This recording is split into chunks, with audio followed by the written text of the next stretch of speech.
morning everyone. Kasama ko ngayon ang isa sa mga sales director ng Mapilas Realty, si Ma'am Mariel. Ma'am Mariel, diskarte or diploma?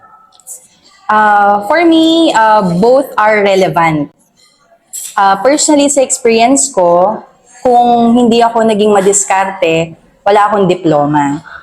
Dahil nung ako po ay magka-college, magulang ko sinabi na directly sa akin na hindi nila ako kayang pag-aralin. Pero ako dahil mataas po yung aking pangarap and yung goals, ginamit ko ang diskarte. Paano? So nag-working student po ako, nag-census ako sa mga barabarangay, nag-multi-level marketing, direct selling. So for 4 long years, ganun po yung aking naging trabaho.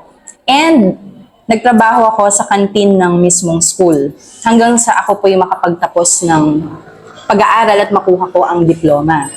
So, ang diploma actually mahalaga din siya. Lalo na kung gusto nating maging successful employee, 'di ba? Gusto nating pasukin ang corporate world. Yan. So, alam naman po natin sa bansa natin, ang basic qualifications po ay meron tayong diploma, no, para tayo ay makapasok at magkaroon po ng magandang career.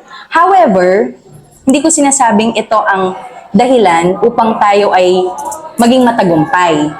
Kasi po, marami ng mga opportunities ngayon na kahit wala tayong diploma, maaari tayong maging successful. Kaya binanggit ko kanina, diskarte at diploma are both relevant.